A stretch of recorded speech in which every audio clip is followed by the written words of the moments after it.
Welcome back to the show, everyone, on the video chat. We have Chrissie Mayr, host of the Chrissie Mayr podcast, which you can find on YouTube and various other podcasting platforms, including iTunes, aka Apple Podcasts. She also hosts Wet Spot on Compound Media, compoundmedia.com, and back in the day, she was a very popular stand-up comedian when we were allowed to do Back in things the like day. that. Back in the good old days, many, many years ago. Chrissie, welcome to the show. Thanks for being on. Thank you for having me. This is so thrilling. Welcome. If you want to start, you have some one of our sponsors there, some Cushy Dreams. Go check them out. Yeah. Banner on stonerjesus.net. Uh, I have the real the THC type of stuff. Not that I will plead the fifth in court if anybody asks, but I guess we have video proof now, so it won't matter. So there's no marijuana in this. Wow, that's way too much for being on the air and having to talk for a while. That's okay.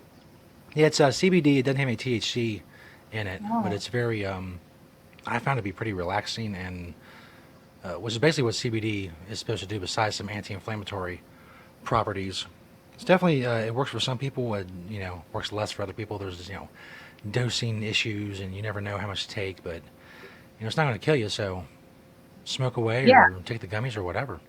I just need a couple sips and I'm good, and I feel like relaxed. 'Cause I have such a I'm a super like anxious person, and like years ago I was prescribed Adderall because they just like give you a test, and I think they were like, oh, if you get like a 28, you pass, and I got like a 45. So I don't know if I had like triple ADD, and I was taking it for a few years, and I just like it would help with focus, but it never addressed like the anxiety part, which I think Yeah, this yeah. stuff does CBD is mentally. definitely good for that. Absolutely. Yeah. So obviously, we're all under coronavirus, COVID, the pandemic, etc. How have things been for you the last 6, 7 months? It's been like really weird. Like I spent March and April like kind of I was just like, you know what, I guess I'm gonna slowly become part of the couch. But then I realized like, okay, this is not picking up anytime soon. So I had started the Chrissy Mayr in January, but then I think I decided in March, like I was just gonna, or no, it was May that I was really just gonna like put my foot on the gas and like really work hard. So I started putting out. First, it was like a couple episodes a week, and now I put out 4 episodes a week, plus like Mm. another show called Never Have I Ever, where we play Never Have I Ever. It's like a college drinking game. Then that comes out on Saturday, and then I have Tuesday, Wednesday, Thursday, Friday my podcast, and then my show Wet Spot is on Monday nights. So I've managed to just like fill up my whole schedule, which is cool, and took the place of what would have been stage shows and stand up. Yeah, I guess that's the new world we live in. I was going to say you definitely have a pretty full schedule. That's awesome. There's so much going on. You've gotten into some controversies over the last several months, at least, Oh with yeah, various celebrities on Twitter. I I keep know stepping it. the Yeah. the Kung Flu thing, the Imagine parody was got you into some trouble on Twitter. Ooh, got me into a lot of hot water with the Asian community, especially like the woke Asians. I'm not a big fan of the Kung Flu Fighting spoof, which was like, yeah, if you guys saw, Gal Gadot did her and her celebrity buddies. They all got together and sang one line each of the song Imagine. It was all in black and white. It was very serious, very Yes. actory, and I think it was no, maybe it was in color. Maybe uh, the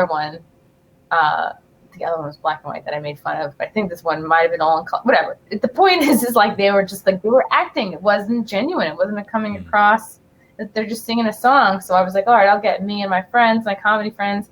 We'll each sing a line of Kung Fu Fighting, and I was like, you could say Kung Flu or Kung Fu, whatever. Like it was trending at the time. And then I just got like a good 6 weeks of shit from the Asian community. A lot of people thought that I had written the lyrics to Kung Fu Fighting, and I was like, this song's in the 70s. People are dumb. And people also thought I invented the term Kung Flu, which was also not true. That had been, trending for a while. I had no idea So, Asians were so uptight. I guess I just felt left out of yeah, the outrage yeah. Olympics. who knew there were so many uptight Asians? You know, you just figure they're all just busy studying, playing the violin, taking care of the dry cleaning business. You know, you figure they just don't have time to get mixed up in internet drama, but they did. That's right. But they Should be did. practicing math. They should be, yeah, practicing manicures and such. And it took a month, but then Instagram finally, people were coming after me in my DMs, publicly adding me, you know, messaging at me, like a slew. People were tagging Chrissy Teigen, Oprah, Ellen, do something about it. This is hate speech. And then slowly but surely, finally, after a whole month, Instagram took it down for hate speech, which is like really disappointing because it's not hate speech. It's a song. It's literally a song with one word changed. And yet they'll let so much other horrible shit fly. It's like, it blows me away. Like, anyway, but at that point, it had been a month that it had done what it was going to do. So people that were going to see it saw it and did really well. But I was not expecting that much blowback. Yeah, speaking of blowback, we were talking about this before we started recording. You did what I would say is a pretty damn good Greta. Is it Thunberg? I don't even know. I can't pronounce her last name. I'm not sure. I guess it's Thunberg.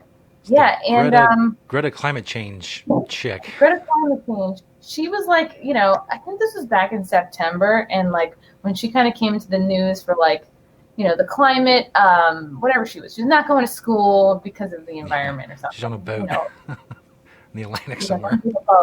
Yeah, she's just on a boat, not going to school. I'm like, Jesus Christ, talk about like privilege. It's like, all right, well, we all love to be on a boat, and at the time, I was like waiting for SNL to do something, and I was like, no. I was like, I should just do it. I was like, I'm always really inspired by unstable women. Like most of the characters that I do on Compound Media or on other shows are like some kind of a crazy woman. So I was like, I can do Greta, and it was really fun. And I did it.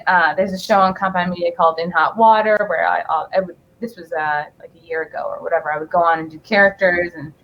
You know, it's a lot of humor that's like not politically correct and it's zany and it's like, it's so hilarious. So I went on there and I was basically doing the Greta character and she was like coming out against this show In Hot Water. And there's like a lot of inside jokes about the show. It's up on YouTube. You can watch it now, but I think I got like her like vocals down. I think I got her, you know, sort of like frumpy, you know, vibe down pretty good. And I was like, oh, cool. So I did it in like the kind of style of her at the UN with like the blue background and like, this is all wrong. And that ended up being great. And then like SNL finally did do their version of the Greta impression. I think Kate McKinnon did it. It was really weak. It was like not even making fun of her. I was like, you guys are soft. You really gotta, if you're SNL, you really gotta pull your punches with kids like that. But I'm sure she'll grow up to be a well-adjusted young woman. Oh yeah, everything she's well on her way to being a normal lady. She'll make some man or woman or combination of whatever very happy in the future. Speaking of the very just the height of outrage on Twitter, someone who's very popular on Twitter seems to be considered just the epitome of wit on Twitter. Would be, of course, Christy Tegan, who inexplicably many people love. Explain to us a little bit the background of what got you involved with her and got you noticed by her. It was crazy. Like even a couple years ago, I like got one of her. She was like doing like a food box. I forget what company she worked with, but like where they deliver grocery ingredients to your house. I don't know. People love her because she has cookbooks. She married John Legend and had some of his kids, and like she was just a Sports Illustrated model, and like she just managed to like blow up. She's America's sweetheart. Everyone loves her, right? Whatever. So I think in March I went on Sam Tripoli's podcast in LA called Tinfoil Hat, and he talks about a lot of conspiracy theories. And I was, I guess, like red pilled, so to speak, which is what you call it when you start putting a lot of things together. Like, oh, the media is lying to us. Everything is like owned by a few companies. They're all pretty like liberal and left leaning. There's a huge, child sex trafficking ring going on. A lot of them in Hollywood are involved, and the elites and stuff. And you start putting all that together, and I was just like, whoa. When that happens, you know, at whatever time it does, you can't sleep for a couple days, but then you sort of like move on, like, all right, well, at least I know the truth. So that was kind of happening to me around March, and then I guess this was, maybe it was July. It might have been July. I was looking through this website called Social Blade, and you can see like stats, and I would go on it to see sometimes if someone's bought followers, to see, you know, patterns in their following, or if they lose followers or whatever, like just how much they're tweeting. And for some reason, like my boyfriend and I, we looked up Chrissy Teigen, and I saw in the media category, it was a negative red 30,000. And I was like, that means she deleted 30,000 tweets. I'm like, nobody deletes 30,000 tweets. Like, even when I went through mine to make sure I didn't have anything like crazy racist on there, I think I deleted like 10 or 15 tweets or something. But I was like, this is 30,000. This is like really noticeable. And so I tweeted at Christy Tegan. I was like, some celebrities have been really busy since Ghislaine Maxwell was arrested. Chrissy Teigen, why did you delete 30,000 tweets? And I wrote that because I had seen her name on a flight log, and I was still like, is she involved? Is she not? I mean, there were a lot of celebrity names on the flight logs, and but still was kind of just playfully like, I mean, like, somebody with nothing to hide doesn't delete 30,000 tweets. And I had seen a couple people had like receipts, you know, saved tweets of hers over the years from like 2009 to 2013.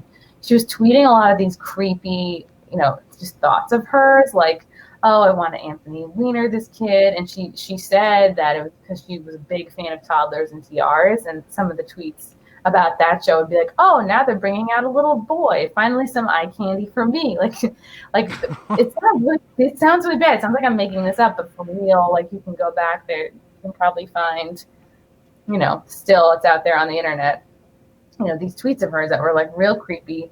And so then so I sent that out, and you know, went and recorded a podcast. And then as I'm finishing up the podcast, I see my boyfriend like looking weird. I'm like, and then I finished, and I was like, and I had a feeling, like, why is he acting weird? I had a feeling like maybe she had responded, but I didn't know for sure. And so when I was done, he was like, oh my God, Chrissy Tegan wrote back to you. And I was like, what? I was like, wow, I'm not verified. She's verified. Like, apparently when you're verified, your messages, you only get messages from the other verified people, and the rest of us trash peasants go into a different pile, a black hole of sorts. So I was like, I can't believe she responded to like my lowly little account, you know, but I guess, you know, word was out. So anyway, she did the retweet with quote, right? And it was like, and she wrote back, actually, I deleted 60,000 tweets because of people like you. You think that you're a detective just because you have some old tweets, and I'm worried about my family or something like that. And that blew me away, because I was like, oh, well, she's actually correcting me to say that it's that it's twice what I thought. And it ended up being like a third of her total tweets. How does somebody even delete that many? I don't know. You either have to have a team, or you have to have some kind of bot, you know. What could she possibly have said in 60,000 tweets that was exactly. so sensitive? And that's kind of what I thought. I was like, that's a lot. And then it was weird. It was almost like I kind of struck a match.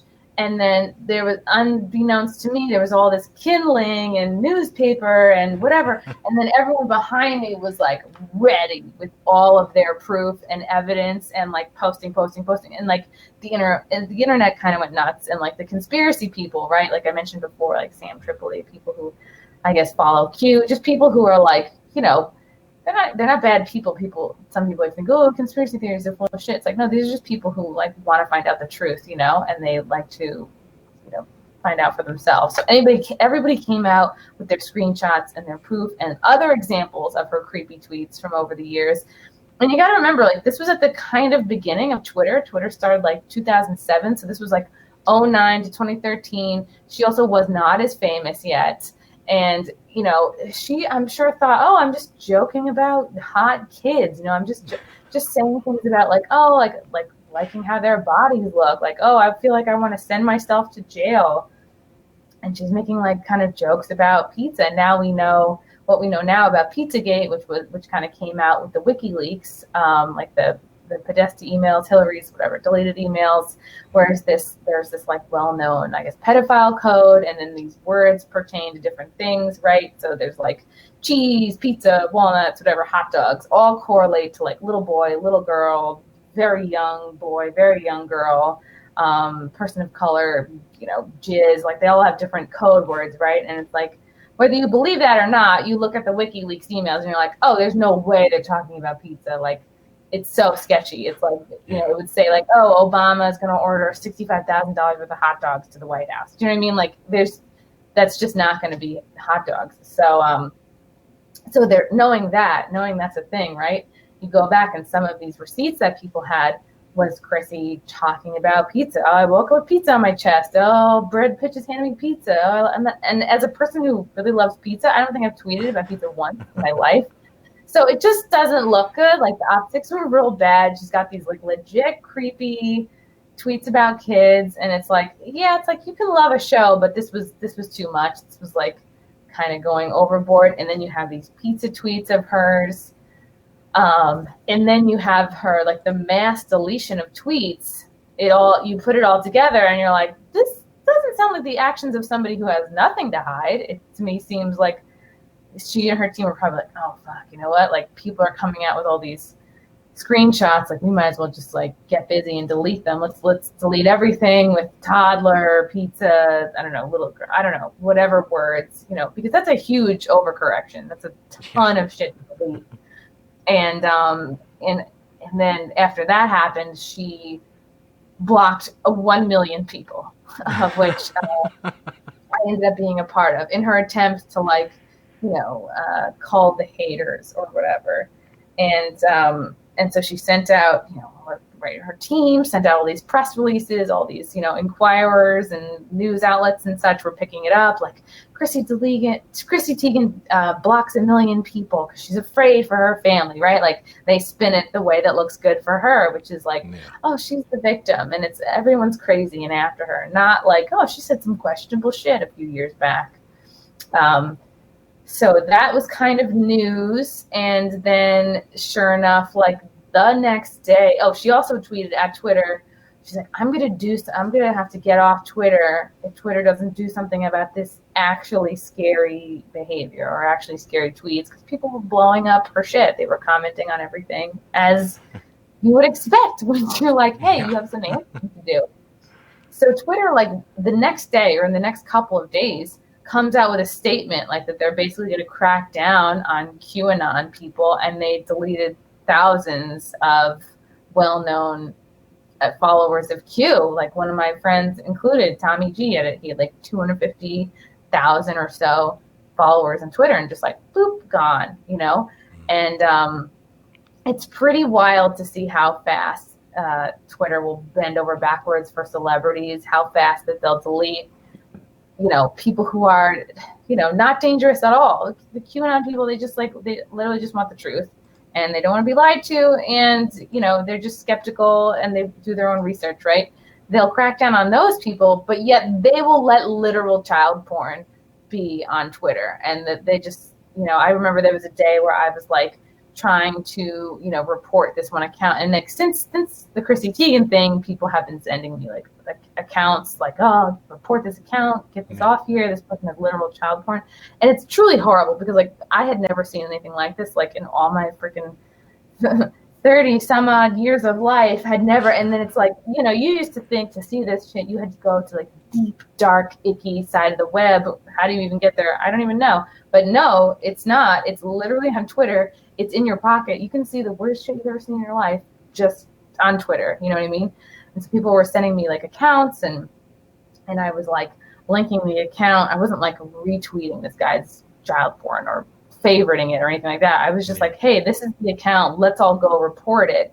And it took Twitter 4 hours to even write a response. Like, how you report somebody and then Twitter eventually goes, we have received your report. It took Twitter 4 hours to acknowledge the report. And I tweeted at Twitter, I was like, wow, it took you 4 hours to acknowledge this. Like, thank God you guys aren't EMTs.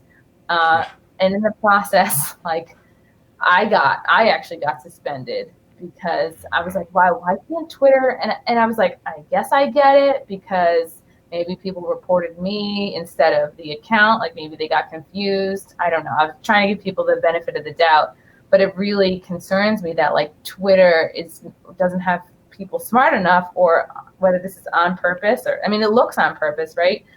You should be able to discern between the creators and distributors of this garbage and then the people who are trying to shut it down and like spread awareness that it exists, right? So like I get suspended in the process. I eventually get my account back, but in order to do so, I had to delete quite a few tweets. I understand the ones that link the account, like it's garbage, and anyway, it had been taken down in the meantime anyway. So I was like, okay, happy to delete those.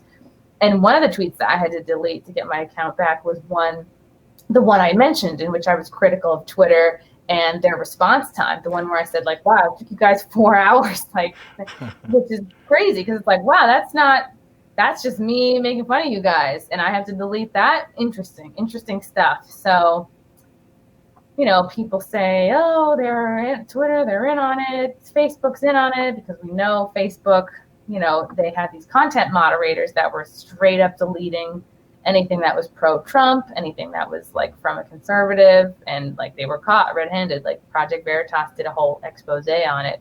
So you think, oh, like, you know, our Facebook, Twitter, Instagram all in on it.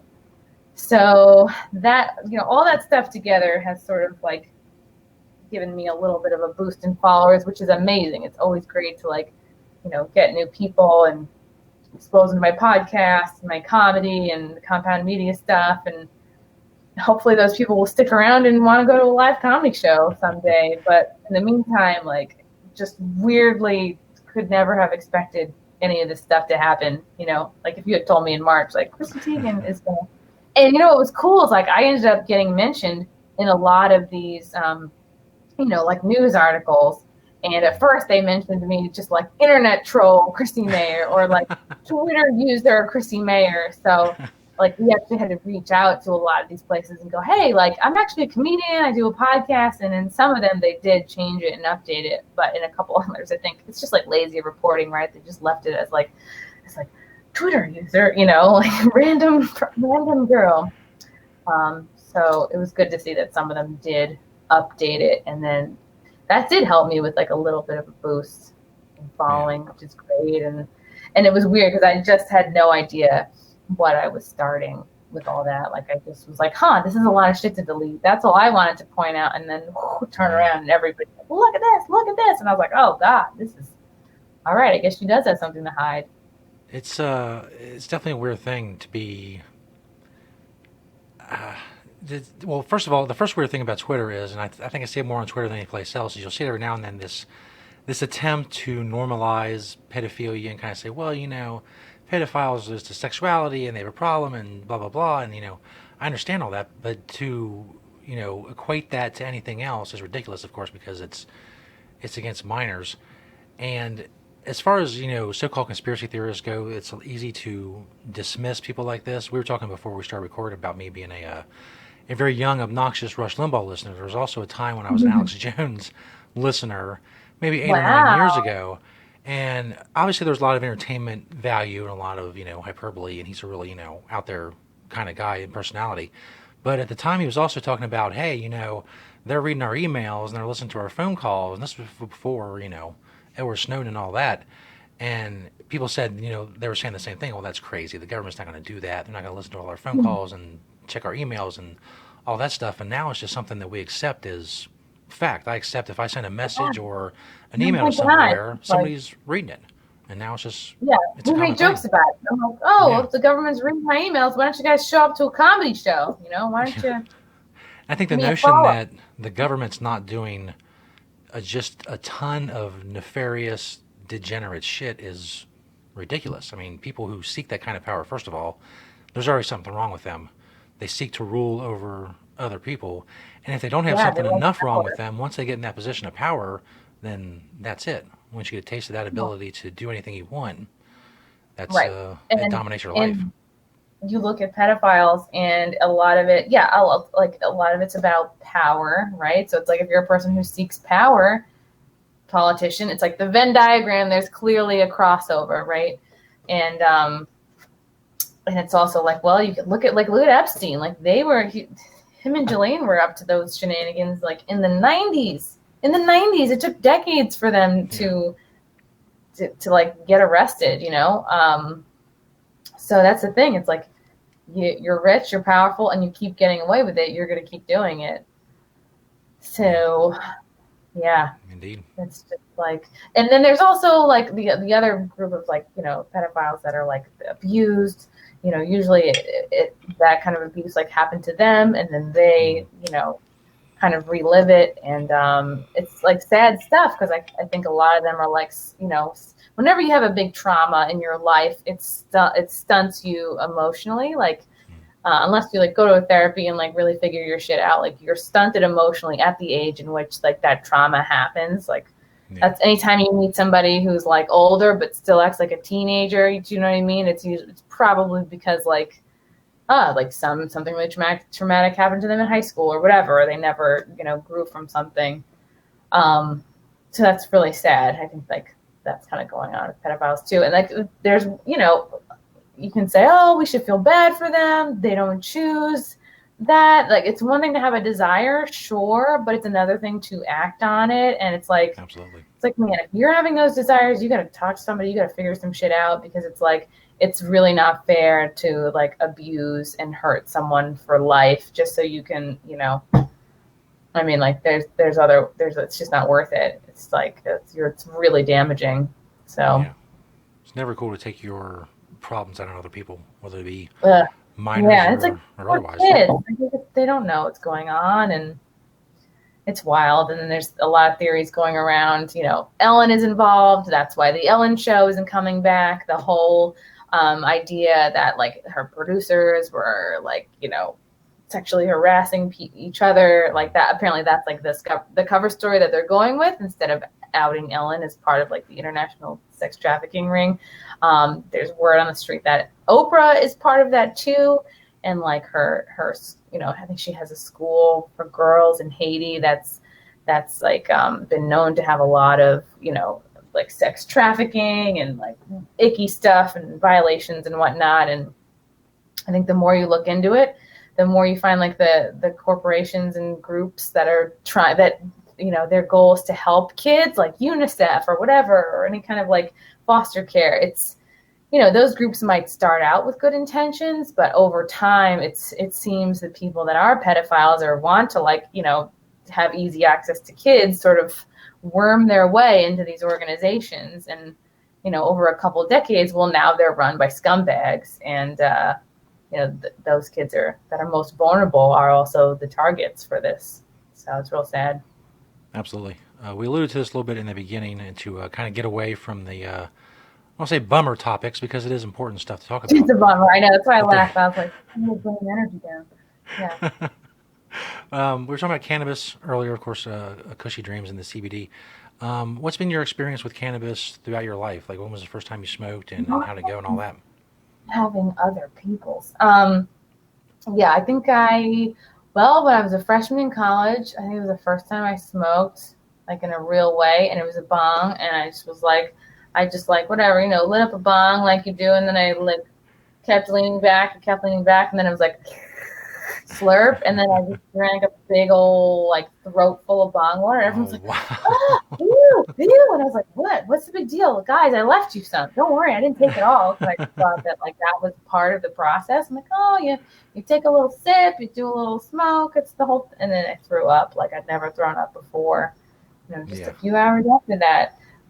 But here and there, like, yeah, I think I've been finding over the years, like, I'm not at the point where I'm like buying my own yet. I think I will. I think I'm heading towards that, because like it is good to deal with the anxiety and just sort of like level you out, calm you down.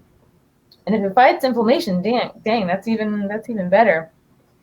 But usually it's just like, oh, there's a comedy show and there's a joint passed around, so I'll just have like whatever. Yeah. But there might be less of that now if this COVID bullshit keeps up. So I'm gonna have to just, you know, roll up my sleeves and start buying my own. A lot of solo smoking going on nowadays. Yeah, a lot of one hitters for one person, two for it. Yeah. But yeah, the CBD is great. For some people, THC is just too much. Obviously, a lot of people have drug tests and stuff like that, but for some people, it's just too Mhm. much, and it doesn't really help them. And the CBD does. You really just got to keep experimenting, and it's not going to kill you. Wow, So, however that's much you want to cool. smoke or edible or whatever Yeah. else, vaporize.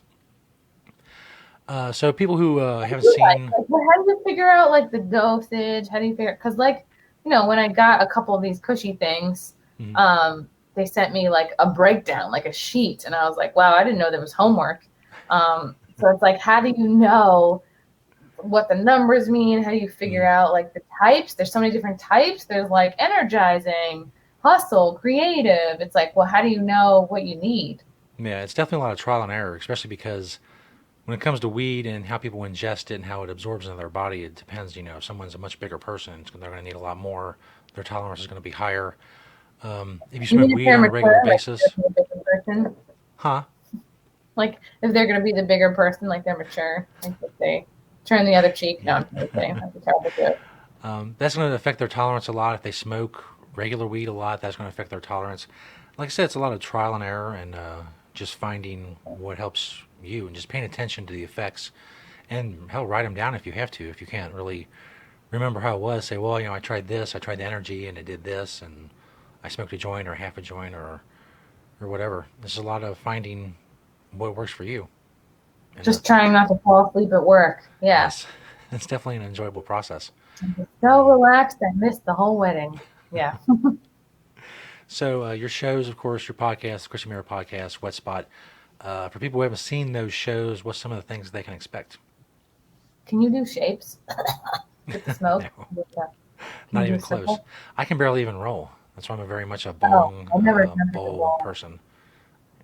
Yeah. It's a I disappointment. feel like it would be very sloppy if I did that. Um, you asked me a question.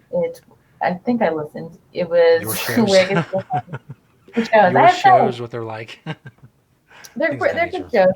There's the Chrissy Mayr podcast, which is on YouTube, iTunes, Spotify, and SoundCloud. It's my one-on-one interview show. It's like the more serious. Like I'll be funny, sure. I'm never not trying to be funny, but it's like a serious-ish one-on-one show. Where I will interview porn stars, libertarians. The one that came out today is with Alejandro Rojas, and he's like a big UFO guy.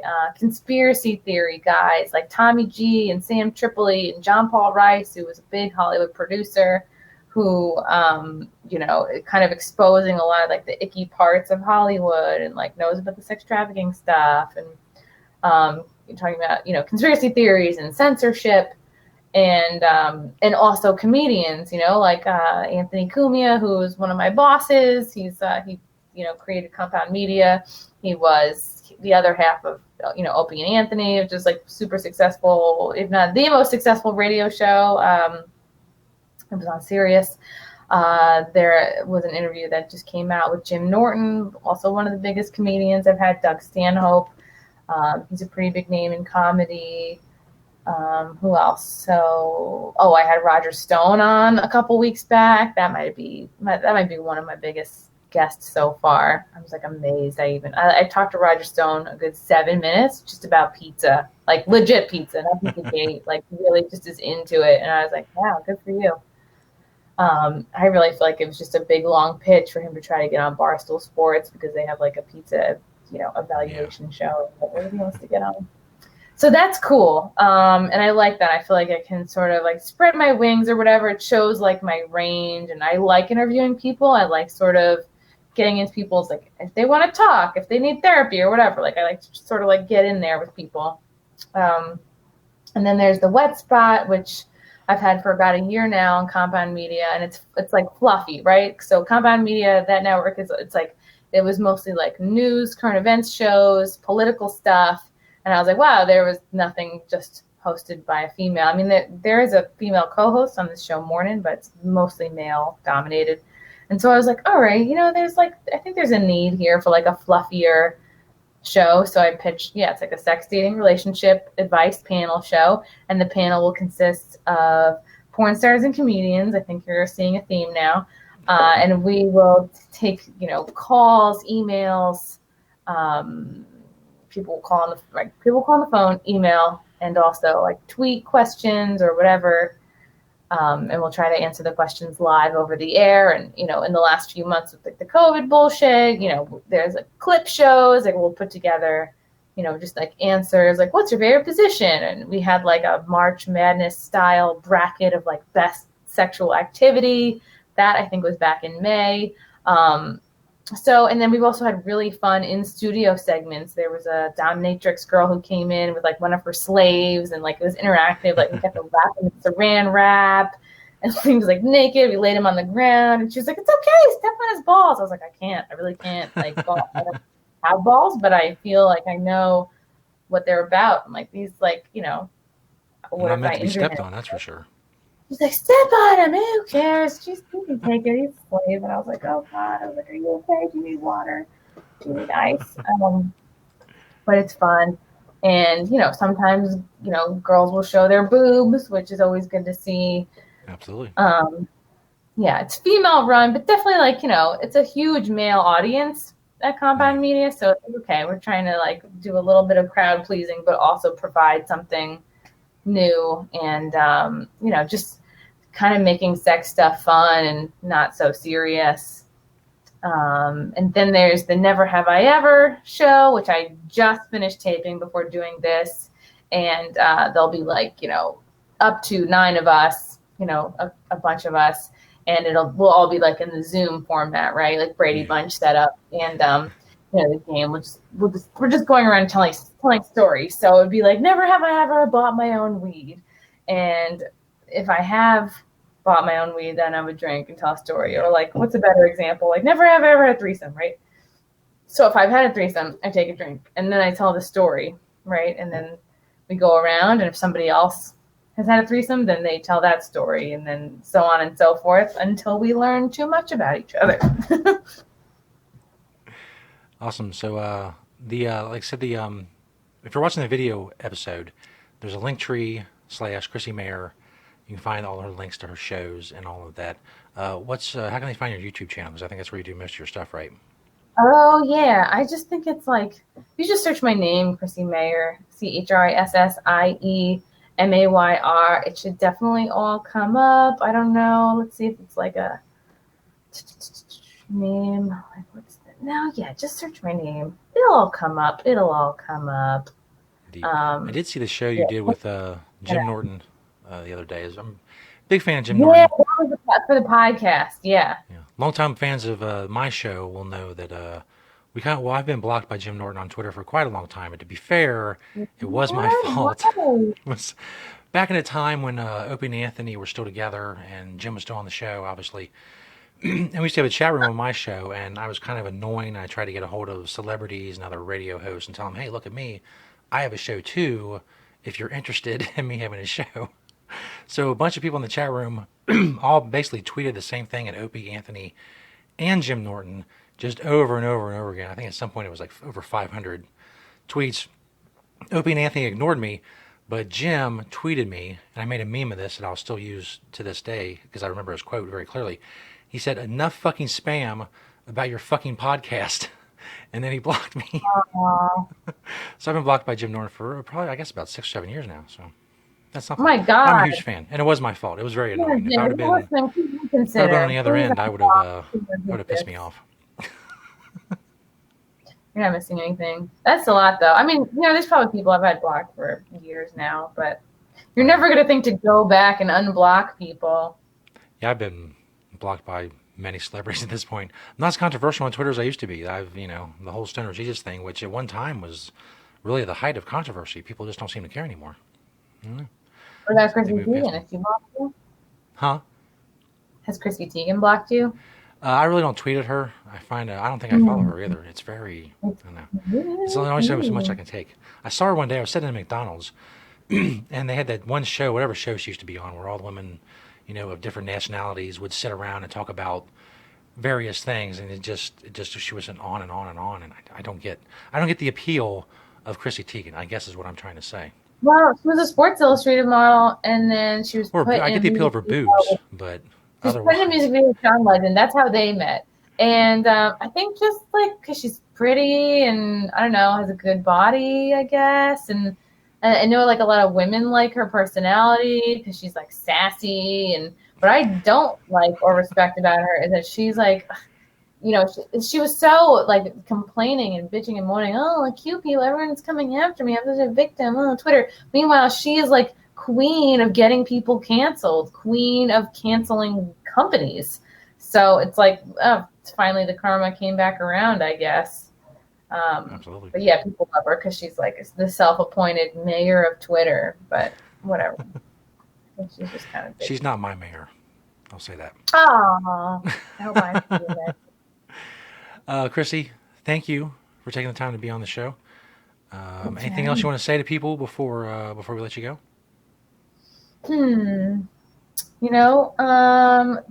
Take time every day to call a loved one. Make sure you're taking care of yourselves.